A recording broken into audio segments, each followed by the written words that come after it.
Hello there, World of Tankers, and welcome to the channel. I'm your host, Rarest Blitz, and in today's video, I'll be playing in the WZ-114 SP2. This is the rarest Tier 10 in the game. It's a vehicle that was only sold once for $200 during Thanksgiving. Now, I expect this vehicle to be sold probably pretty soon in either a draw or crates, but well, it's not the best vehicle, so I can't tell you that it is exactly worth your money to get your hands on, especially when it does come for crates.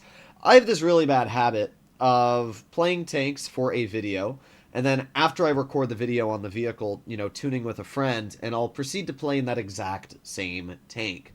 And what'll end up happening is I'll get much better games in, a 20-30 game tune session than I will in just 2 live games. So what then I end up doing is canceling the original video I spent an hour on to make another video because I don't want to post 2 114 SP2 videos in a day. So that's what we're doing here. I had already recorded my video on the 114 SP2 and then played this tank a couple hours later in a tune, and now we're redoing the video. So I guess for the future, if I ever make a video on a tank with live gameplay, I should probably pick a different vehicle that I might want to make a video on to play in. So, the 114. This is a vehicle that isn't really known all too much about, but it is quite a fun vehicle to play in. It features a pretty solid turret with 290mm of frontal protection. Now that sounds great, but you have to realize it's a pretty flat turret for the most part. And the angles are very bad if you have more than one person looking at you, or you're not looking at somebody that's unspotted.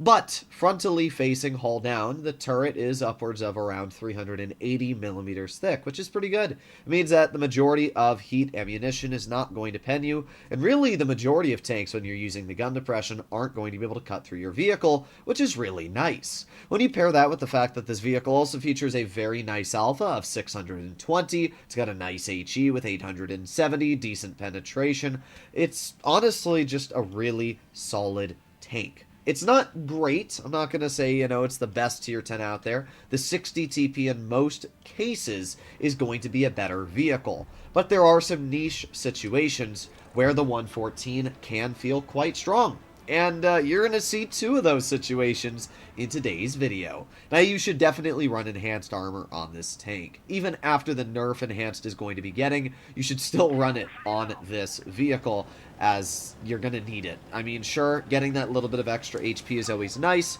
but it's not going to mean all too much when you're not going to be bouncing many shells in the turret. There are a couple vehicles that are dictated by the armor they feature on the turret, or, certain areas that, like, for example, the 268 version 4.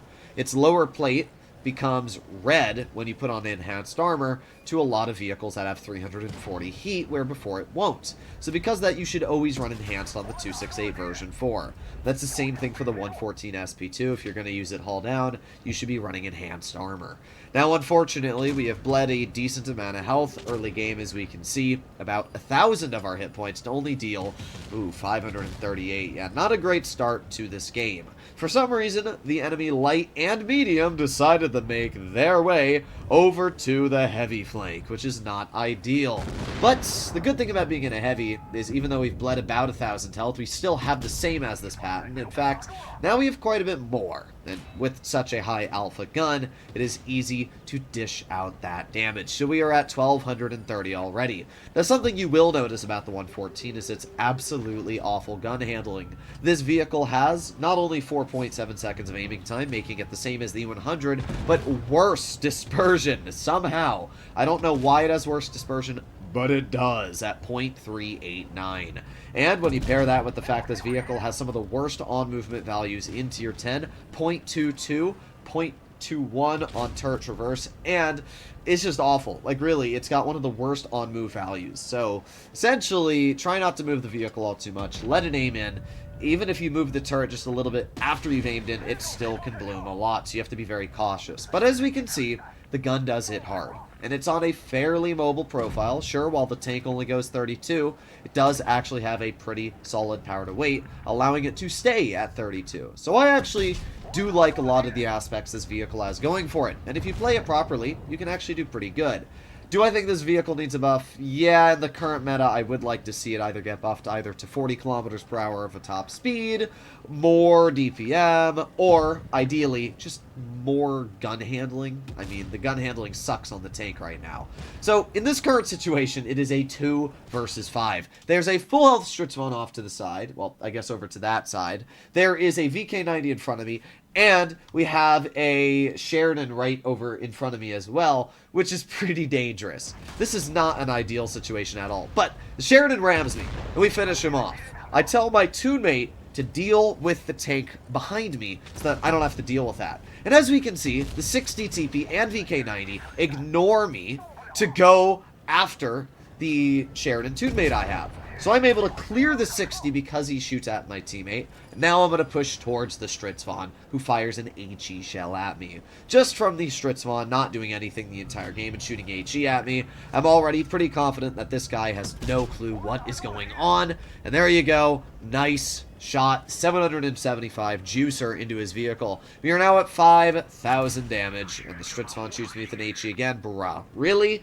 Kills my driver. That is cringe. If you don't pen an HE on somebody, especially when it's a 40 damage HE, it shouldn't kill your driver. It didn't pen the tank. How does that make any sense? But what do I know?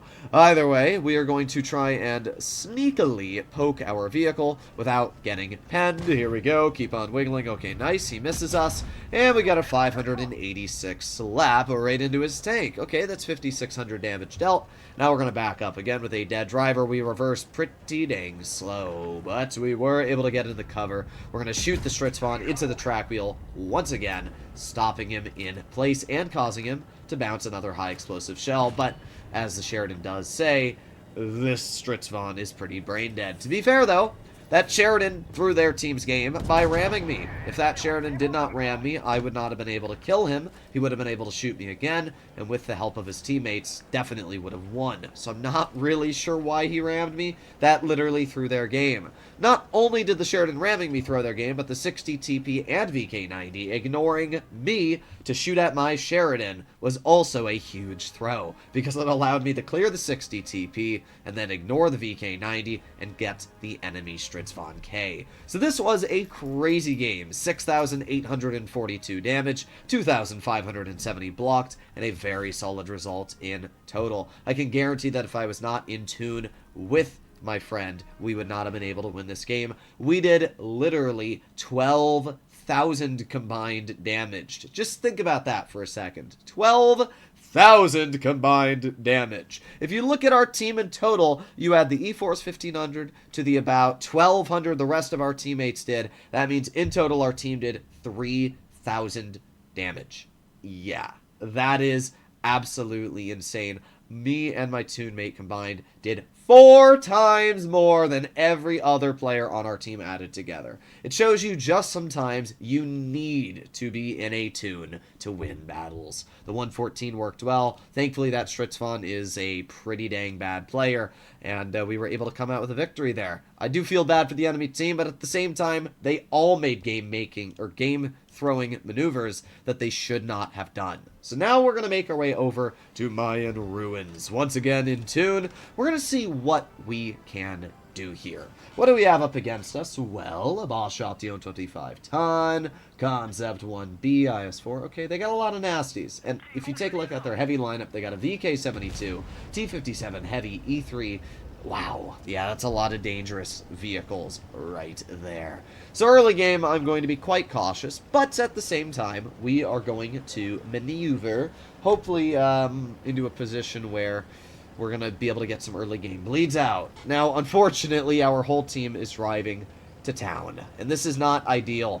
I mean, it's not the biggest problem for me, because this tank does have high alpha. The one great thing about high alpha vehicles is that even if you drive town, you can get some good bleeds out. But the problem is my teammate's in a light tank, and driving a light tank to the side of the map is just, it's not great, you can imagine. So we're going to start off this battle by crossing right into the open, using this bush and getting a nice snap into the enemy VK72. By the way, notice how I literally got spotted right through the bush. Camo values in this game kind of suck a bit.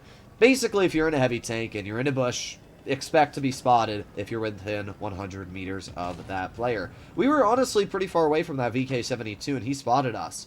Our team is pretty scared, and they don't want to poke around the corner, but looks like the WZ-114 is getting very close to.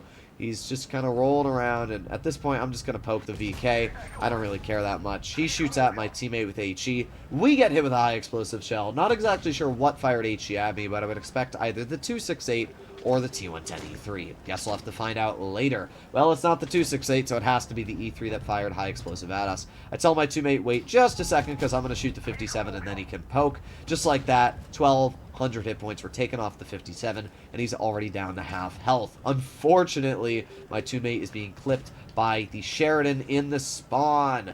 That is not very good. He just lost a lot of health. We're going to get a shell into the 268. The good news is that at least me taking the shell means that my teammate doesn't get hit. We're up to 2,400 damage dealt at this point, which is pretty dang good.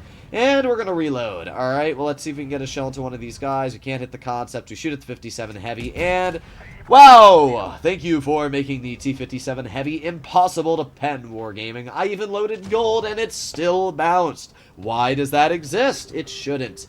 A lot of people have talked about, oh, how the 57 heavy got nerfed, this and that. Trust me, it did not get nerfed, and that armor right there is why. Those bounces should not exist. I shoot a shell into the WZ-114. Unfortunately, as we can see, the shell low rolls, but it doesn't matter as my teammate does get cleared. It's very unfortunate that he did, though, because if he had been able to live there, probably could have been a win. Alright, well, we're going to make our way and see if we can get some shells out. Not able to shoot the concept. We got the 57 poking, and we do get a pen into his vehicle this time. It's a low roll, but at least we pen the shot. As I said, the 57 heavy has some of the stupidest armor in the game. So we get 1 bounce from the WZ-114, 2 bounces from the WZ-114, and 3. Yeah, it's pretty unfortunate. That's the guy that kills my teammate because clearly he's missing a few brain cells. But we finish him off. He drives into the wall, and we're now up to 4,100 damage. Pretty good stuff so far. Well, our Type 71 is the only player left. And, well, not everybody is too high health on their team, and that's actually pretty good for us. We're going to make our way behind the enemy here, and we're going to see if we can get some damage out. Let's see. Hello. Oh, well, there's the 268. Hello. Goodbye. Nice snap right into his vehicle. Oh, but that's a full health concept 1B. As I said, if my teammate was alive here, this would have been huge, as he would have been able to distract and hopefully get some bleeds out here. But we're going to aim it on the IS-4. We got 1 pen into his vehicle, and he's going to aim it on my tank, and we get a bounce right with our gun from his heat shell. It's always good to try and gun block an enemy player. Now you'll notice because we have 7 degrees of gun depression and the way the IS-4 is wedged, we're able to aim it on him again, and there you go. Get another nice penetrating shell. So just like that, we're up to 5,700 damage. But, well, you can imagine, things are about to get quite bad very quick. As much as I would love to have been able to carry this game, the problem is now we got the concept and the 57 heavy and the IS-4 still on us, plus we got the E3 who's able to slam a shell into our vehicle. This was a winnable game. I mean, the enemy team did not have that much health left, as we can see. The concept was a 2-shot, everybody else was a 1-shot at this point. Unfortunately, as I said, there just wasn't much I could do. But this was a very solid game. We did 6,400 damage. We blocked 4,000, and we even pulled out an ace for a defeat. Again, a pretty unfortunate result from our team here. How do you play a 113 GFT and deal 0 damage? It is literally the most overpowered tank in the game currently. I don't really know what to say, but what I can say is a very unfortunate result from the team.